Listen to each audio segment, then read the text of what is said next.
Jérémie, chapitre 22. Ainsi parle l'Éternel. Descends dans la maison du roi de Juda, et là prononce cette parole. Tu diras, écoute la parole de l'Éternel, roi de Juda, qui es assis sur le trône de David, toi, tes serviteurs et ton peuple, qui entrez par ses portes. Ainsi parle l'Éternel. Pratiquez la justice et l'équité. Délivrez l'opprimé des mains de l'oppresseur. Ne maltraitez pas l'étranger, l'orphelin et la veuve. N'usez pas de violence, et ne répandez point de sang innocent dans ce lieu.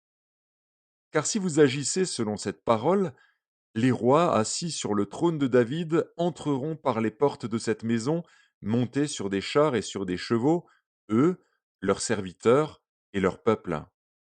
Mais si vous n'écoutez pas ces paroles, je le jure par moi-même, dit l'Éternel, cette maison deviendra une ruine. Car ainsi parle l'Éternel sur la maison du roi de Juda. Tu es pour moi comme Galaad, comme le sommet du Liban. Mais certes, je ferai de toi un désert, une ville sans habitants. Je prépare contre toi des destructeurs, chacun avec ses armes. Ils abattront tes plus beaux cèdres et les jetteront au feu.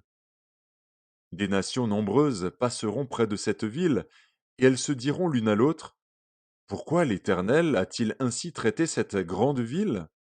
Et l'on répondra, parce qu'ils ont abandonné l'alliance de l'Éternel, leur Dieu, parce qu'ils se sont prosternés devant d'autres dieux et les ont servis.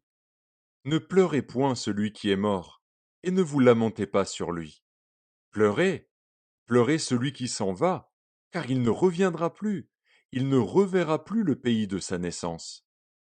Car ainsi parle l'Éternel sur Shallum, fils de Josias, roi de Juda, qui régnait à la place de Josias, son père, et qui est sorti de ce lieu. Il n'y reviendra plus. Mais il mourra dans le lieu où on l'emmène captif, et il ne verra plus ce pays. Malheur à celui qui bâtit sa maison par l'injustice, et ses chambres par l'iniquité, qui fait travailler son prochain sans le payer, sans lui donner son salaire, qui dit je me bâtirai une maison vaste et des chambres spacieuses, et qui s'y fait percer des fenêtres, la lambrisse de cèdre et la peinte en couleur rouge. Est-ce que tu règnes parce que tu as de la passion pour le cèdre? Ton père ne mangeait-il pas? Ne buvait-il pas? Mais il pratiquait la justice et l'équité, et il fut heureux. Il jugeait la cause du pauvre et de l'indigent, et il fut heureux. N'est-ce pas là me connaître? Dit l'Éternel. Mais tu n'as des yeux et un cœur que pour te livrer à la cupidité, pour répandre le sang innocent, et pour exercer l'oppression et la violence. C'est pourquoi ainsi parle l'Éternel sur Joachim, fils de Josias, roi de Juda. On ne le pleurera pas en disant hélas, mon frère, hélas, ma sœur. On ne le pleurera pas en disant hélas, Seigneur, hélas, Sa Majesté. Il aura la sépulture d'un âne. Il sera traîné et jeté hors des portes de Jérusalem. Monte sur le Liban et crie. Élève ta voix sur le Basan. Crie du haut d'Abarim, car tous ceux qui t'aimaient sont brisés. Je t'ai parlé dans le temps de ta prospérité. Tu disais, je n'écouterai pas. C'est ainsi que tu as agi dès ta jeunesse. Tu n'as pas écouté ma voix. Tous tes pasteurs seront la pâture du vent, et ceux qui t'aiment iront en captivité. C'est alors que tu seras dans la honte, dans la confusion, à cause de toute ta méchanceté.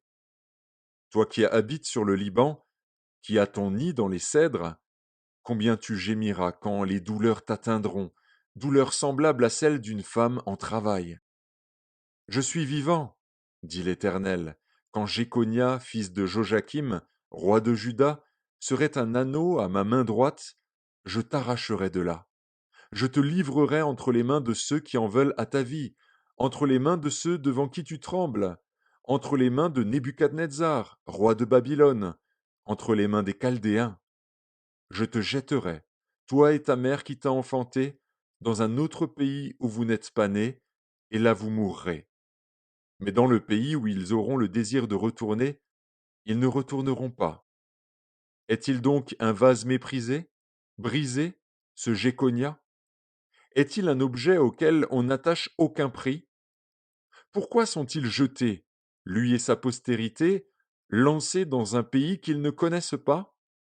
Terre, terre, terre, écoute la parole de l'Éternel. Ainsi parle l'Éternel. Inscrivez cet homme comme privé d'enfant, comme un homme dont les jours ne seront pas prospères, car nul de ses descendants ne réussira à s'asseoir sur le trône de David et à régner sur Juda.